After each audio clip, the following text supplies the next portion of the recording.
आचार्य श्री जी के चरणों में हम झुका रहे अपना माथा, जिनके जीवन की हर चर्या बन पड़ी स्वयं ही नवगाथा। जय नागम का वह सुधा कलश जो बिखराते हैं गली गली, जिनके दर्शन को पा करके खिलती मुरझाई हृदय।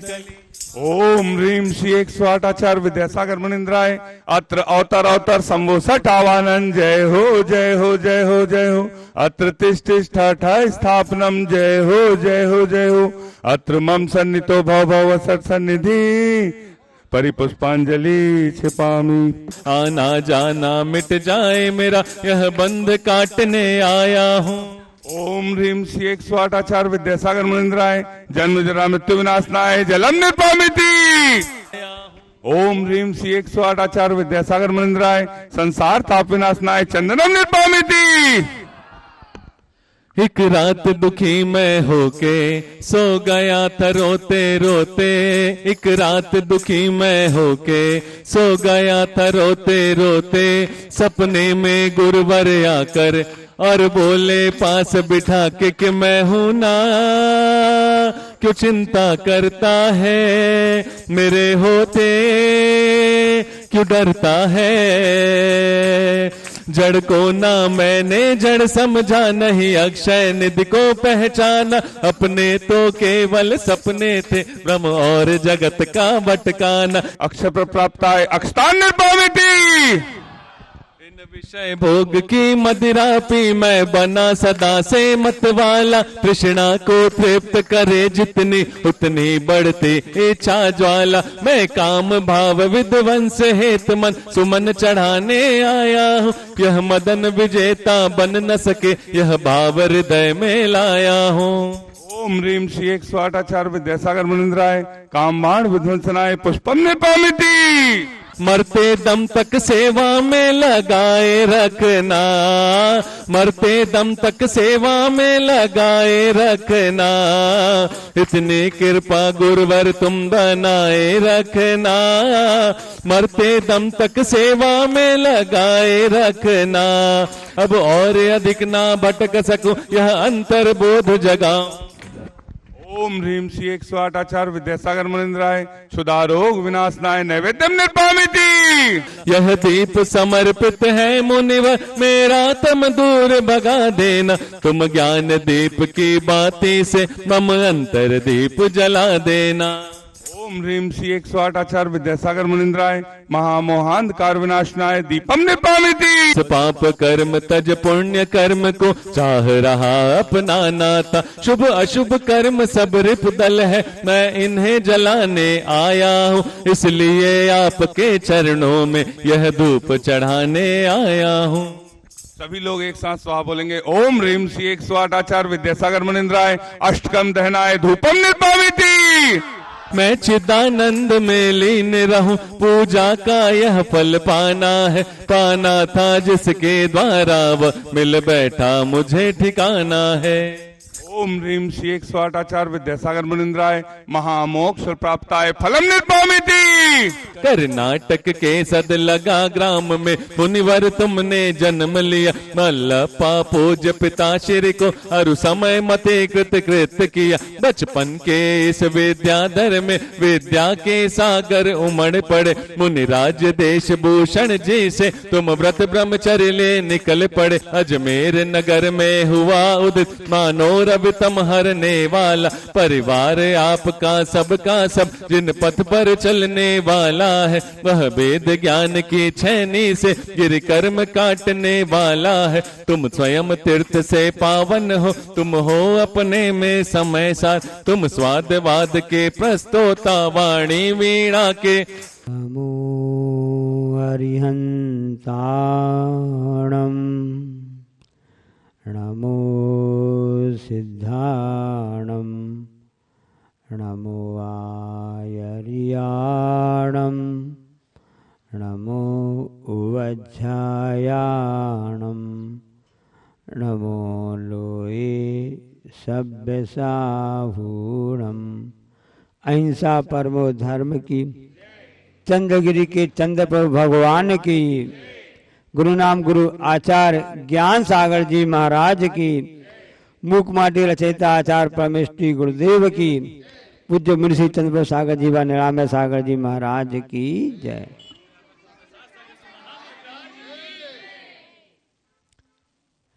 नमामि वीर जिनवरम, नमामि वीर जिनवरम, सत्यम शिवम सुंदरम, नमामि वीर जिनवरम। हे वीरनाथ भगवान, महावीर भगवान, हम आपको प्रणाम करते, नमस्कार करते हैं, क्योंकि आप सत्य हैं, शिव हैं, अर्थात कल्याणकारी हैं, सबका अच्छा करने वाले हैं और सुंदर हैं। ये प्रभु की भक्ति में हम सब ये पंक्तियां पढ़ते हैं।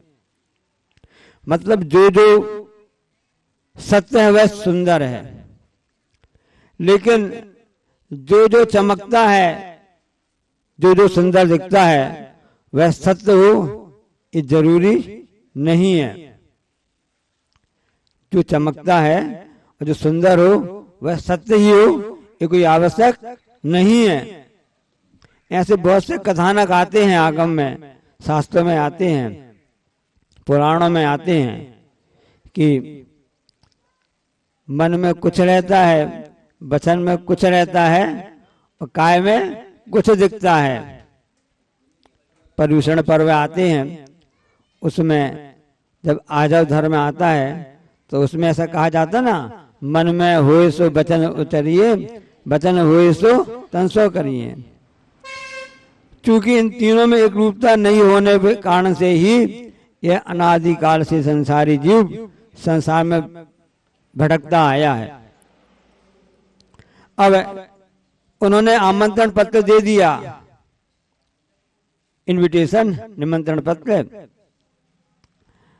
नया भवन बना हुआ है, नया भवन मतलब नया विश्राम गृह, नया महल कह सकते हो, एक नया आवास स्थान बना हुआ है, उसमें प्रवेश का भी शुभारंभ होने वाला है। और हमारी इच्छा यह है कि हम आपसे बड़े प्रसन्न हैं और हम आपके लिए गिफ्ट में देते हैं, आपके लिए उपहार स्वरूप देते हैं। अरे तो बहुत अच्छी बात है। लोग अपना खुद का मकान तो बना नहीं पा रहे हैं, और यदि बना बनाया कोई मकान हमको दे दो कितनी अच्छी बात रहती है। अपने घर कुटुंब के बना दे रहे हैं तो और अच्छी बात है। प्रसन्न हो गए, सब अच्छा हो गया। और क्योंकि रोटी कपड़ा और मकान ये आवश्यक होते हैं, इसलिए भारत सरकार भी जिनके लिए जरूरत है, जो बना नहीं पा रहे हैं, तो उदारता पूर्वक सेवा के लिए, आवास व्यवस्था के लिए, गरीबों के लिए, क्योंकि तब वो सीमेंट लोहा खरीद नहीं सकते, तब तो उसके लिए भी सरकार उनको आवास बना करके दे रही है, 2 लाख 2.5 लाख ऐसा कुछ ऐसा ना आवास व्यवस्था में। क्योंकि मानव सेवा वो समझ रहे हैं, उसको कर्तव्य को समझ रहे हैं, सरकार समझती है। और यदि मान लो कोई अपने लिए भवन बना के दे रहा हो, अपने घर कुटुंब के लोग दे, कितनी अच्छी बात होगी है, बड़े प्रसन्न हो गए। तब उनके सगे संबंधी ने कहा कि ऐसा लगता है कि आपको जो गिफ्ट में दिया जा रहा है, मंगल प्रवेश भी कराया जा रहा मकान में, आवास में, दाल में काला नजर नहीं, ऐसा हो नहीं सकता है, क्योंकि वो तो हमारे बड़े चहेते हैं, हमारे हित चिंतक हैं, और ऐसा कर ही नहीं सकते हैं। नहीं तो हमको इतना बड़ा मकान बना करके क्यों देते, वो भी फ्री में, गिफ्ट में क्यों देते, उपहार स्वरूप। चलो कोई बात नहीं। तब भी उन्होंने कहा कि आप इसमें ऐसा ऐसा करना, जैसा हम आपको बता रहे वैसा वैसा आप रखना, ऐसा। और फिर समय आ गया कि जब उसमें प्रवेश करने का अवसर आ गया, बड़े धूमधाम से उस आवास व्यवस्था जो दी गई थी नया, उसमें प्रवेश करा दिया गया। आराम से रहने लगे। बहुत ही सुंदर था, बहुत ही चमकदार था, और इतना आकर्षक था कि लोग वहां से निकलते भी उस महल को देखते ही रह जाते थे। बहुत ही सुंदर बनाया गया है। हम पहले ही कह चुके आपके लिए कि जो चमकदार दिखता है, जो सुंदर दिखता है, वह सत्य हो ये आवश्यक नहीं है। और जब कुछ दिन वहां पर उन लोगों का रहने लगे, आराम से रहने लगे, तो जिन्होंने गिफ्ट में दिया था, उपहार में दिया था, उन्होंने सोचा कि अब तो अच्छा अवसर है, और सब जानते हैं उस महल का नाम था लाखा महल। क्या महल का नाम था? लाखा महल। बहुत ही सुंदर बना हुआ था। लाख मतलब लाख रुपए नहीं, नोटों से नहीं बना था।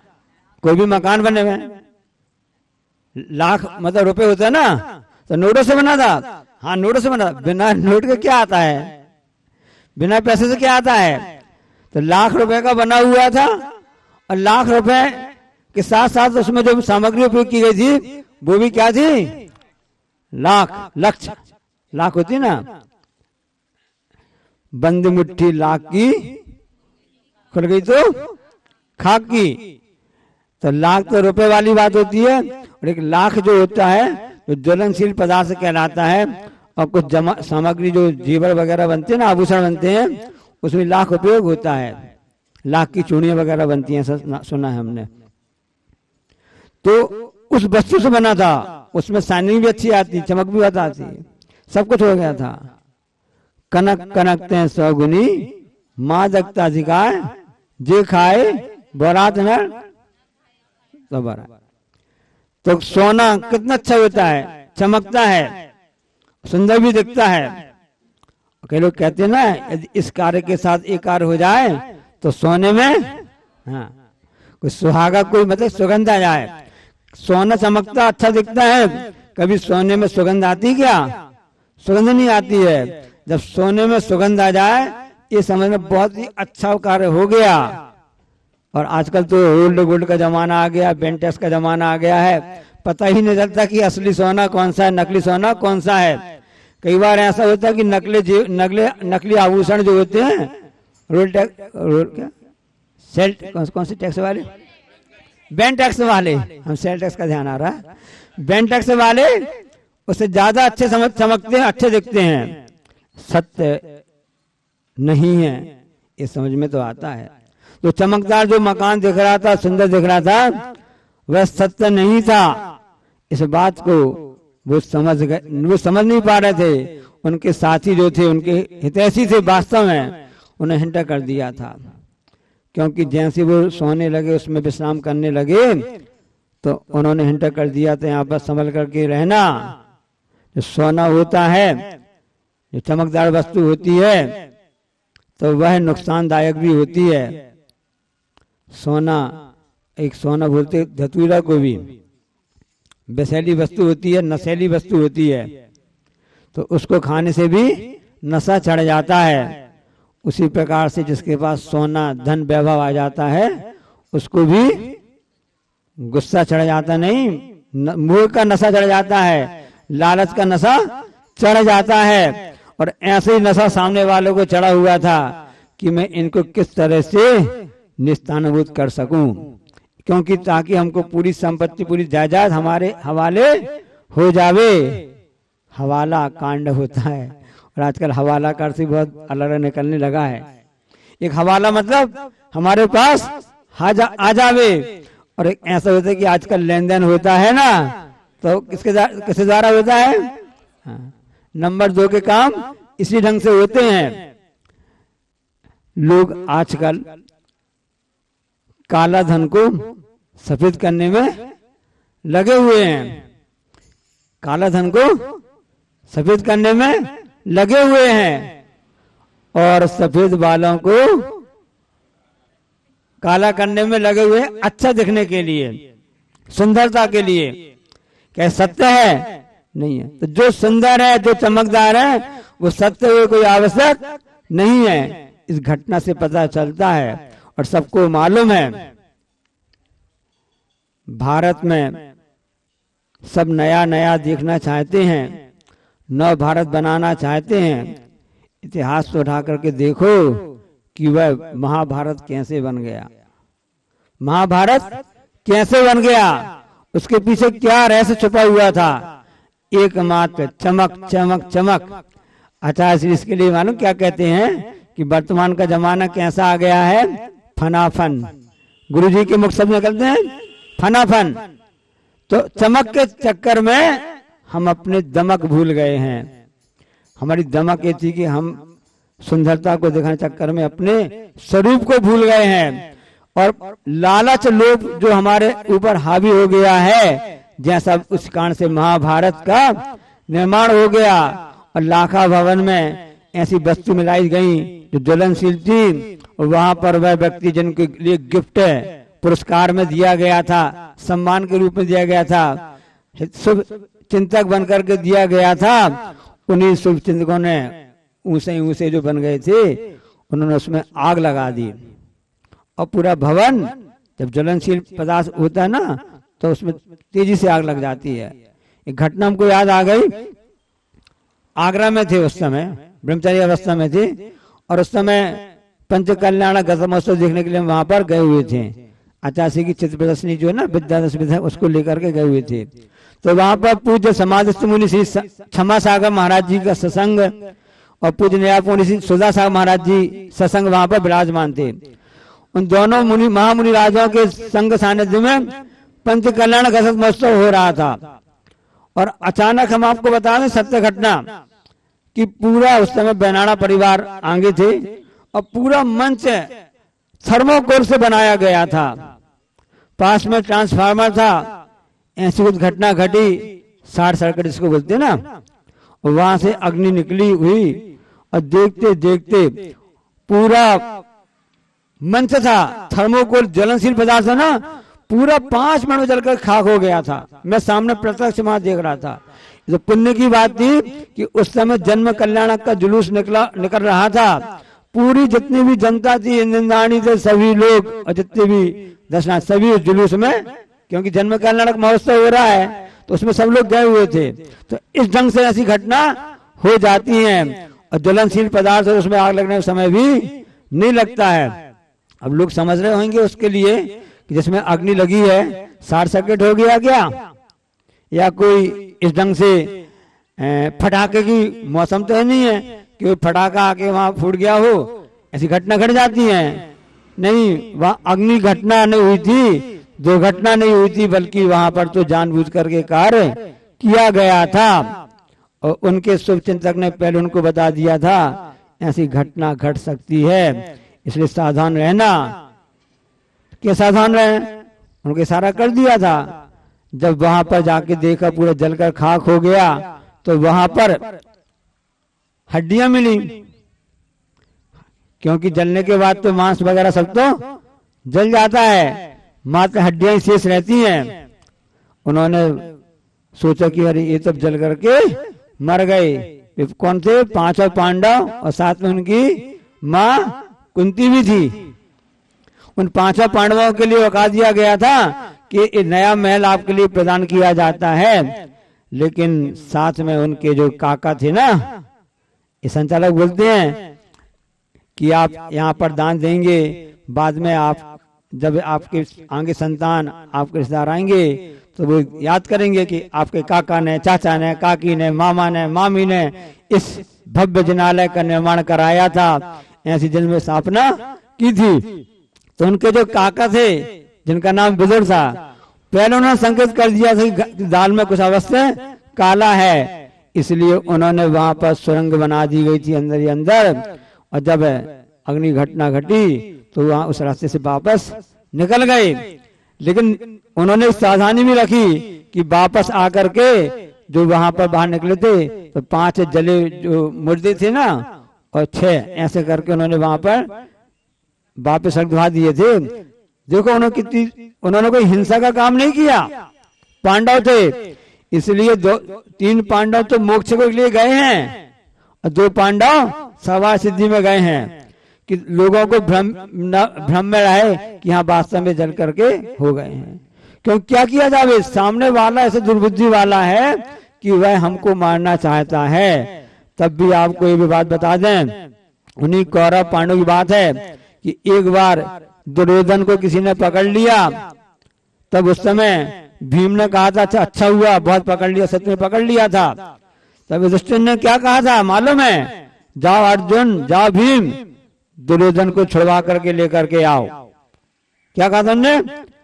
तो उस समय भीम अर्जुन ने कहा, बड़े भैया वो तो हमारे दुश्मन है, वो तो हमारे दुश्मन हमेशा हमारे लिए अहित चाहते हैं। तब युधिष्ठिर ने कहा था, सुनो अर्जुन भीम, भलाई हम 100 अलग हैं, हम 5 अलग हैं, लेकिन दुनिया के सामने तो हम 105 अलग नहीं, हम 105 हैं। इसलिए बंद मुट्ठी लाख की और खुल गई तो खाक की। ऐसे धर्मराज युधिष्ठिर ने भी कहा था, नहीं दुर्योधन की रक्षा करो, अगर है तो हमारा ही भाई। भोजन करना मां से चाहे जहर हो, रास्ता चलो स्वच्छ है चाहे फिर हो, काम करो उत्तम चाहे देर हो, और सन्मति लेना भाई से चाहे बैर हो। ये नीति बात ऐसी कहती है। इसलिए देखो युधिष्ठिर कितने महान थे, अरहंत परमेष्टि बन गए, सिद्ध परमेष्टि बन गए। इसलिए तो बन गए कि हम बाहर के लिए भलाई 100 और 5, अंदर के लिए 100 5 अलग अलग हैं, बाहर के लिए हम 105 हैं। तो उन्होंने उनको भ्रम देकर के उनकी जान लेना चाहिए, लेकिन जिसका पुण्य होता है उसके प्राण भी बचे जाते हैं। संसार में जो भी खेल हो रहा है पुण्य और पाप का खेल हो रहा है। कल जब स्वाध्याय कर रहे थे परम पूज्याचार्य श्री के चरणों में बैठकर के हम तीनों महाराज जी, और उस समय प्रथम चरित्र का स्वाध्याय चल रहा था, तो उनके भाई जो थे उन्होंने उनके लिए मानना चाहा प्रभु के लिए कि यहाँ पे गुफा में चले जाओ, यहाँ से आपको बहुत लाभ मिलेगा। वहां पे एक दैत्य रहता था, ऐसे 16 प्रकार के लाभ उसको प्राप्त हुए। तो वहां अंदर जाता था और सब भाई सोचते थे अब दैत्य ने तो उसके लिए मार दिया होगा, लेकिन वो तो कामदेव थे।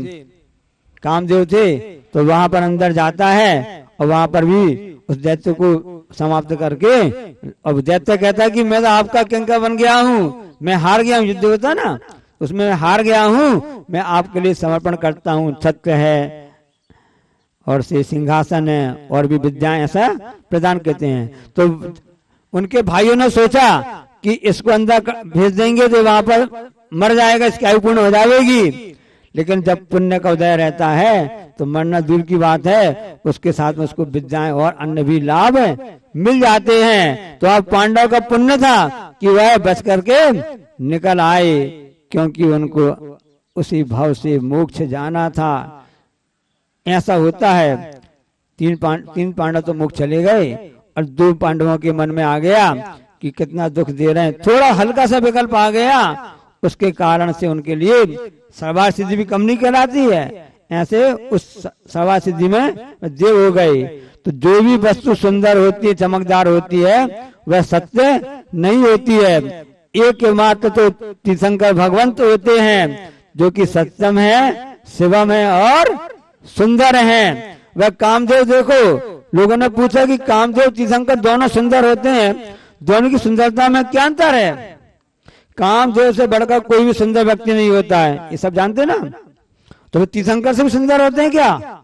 नहीं, तीर्थंकर भगवान भी सुंदर होते हैं, कामदेव भी सुंदर होते हैं, दोनों की सुंदरता में कोई भी अंतर नहीं है। तो क्या अंतर है? कामदेव को देखकर तो राग के वशीभूत हो जाते हैं, कामदेव के देख करके ना तो लोग राग के वशीभूत, उससे राग करने की इच्छा करने लगते हैं, तो वह राग बढ़ाने में सहायक होता है, ये कामदेव कहलाते हैं। और जो तीर्थंकर होते हैं वो बीतराग कहलाते हैं, वो राग को घटाने में नहीं, राग को घटाने में और बीतराग को बढ़ाने में सहायक होते हैं। तो एक राग का कारण है और एक बीतराग का कारण है। इसलिए तीर्थंकर प्रभु जो होते हैं सत्यम है, शिवम है और सुंदर है। इसलिए चमक से बचना, हर चमक वस्तु सुंदर तो हो सकती है लेकिन सत्य नहीं होती है, हमको सत्य को पकड़ना है। सत्य क्या है? फिर कल बिजली चमक रही थी, मैं अपनी बात समाप्त करता हूं। कल बिजली बहुत चमक रही थी ना, और बैसाख के महीने में सावन के महीने का माहौल बन रहा था, आनंद आ रहा था, ऐसा माहौल दिख रहा था। तो कड़कती बिजली ने बोली, एक तपस्वी बैठे हुए थे जंगल में, बिजली ने क्या कहा, अरे तपस्वी मैं तुझको खाक में मिला दूंगा, यदि मैं तुम्हारे ऊपर गिरूं तो मैं तो उसको नष्ट कर सकता हूं, तेरी तपस्या मैं नष्ट कर दूंगी। तो उन तपस्वी साधु ने कहा, बिजली तुम गिर जाओ कोई बात नहीं है, तुम मुझको तो नष्ट कर सकती हो पर मेरी आत्मा को नष्ट नहीं कर सकती हो। मैं मर जाऊंगा, मैं नहीं मरूंगा, इस शरीर मर जाएगा, ये आत्मा फिर से उत्पन्न होगी, फिर से अपनी तपस्या चालू कर देगी, लेकिन तू गिर करके तू तो खाक में मिल जाएगी, तो नष्ट हो जाएगी। तेरा उद्देश्य दूसरों को नष्ट करना है ना, तो जो दूसरों को नष्ट करने के लिए सोचता है उसको स्वयं को भी नष्ट होना पड़ता है। इसलिए आत्मा अजर अमर है, यही जीवन का सत्य है। ये हमको जो चोला मिला है ये तो आज नहीं तो कल जाने ही वाला है। इसलिए इस सत्य को समझें कि वास्तव में पंच परमिष्टि शरण ही हमारे लिए लाभदायक है, वही सत्य है, वही शिव है और वही सुंदर है। बोलिए अहिंसा परमो धर्म की, जावाणी के ज्ञान ते सूझे लोकालोक, सो वाणी मस्तक धरू सदा दी तू, हे जनवाणी भारती तू जपो जिन, जो तेरो शरणा गई सो पावे सुख चैन।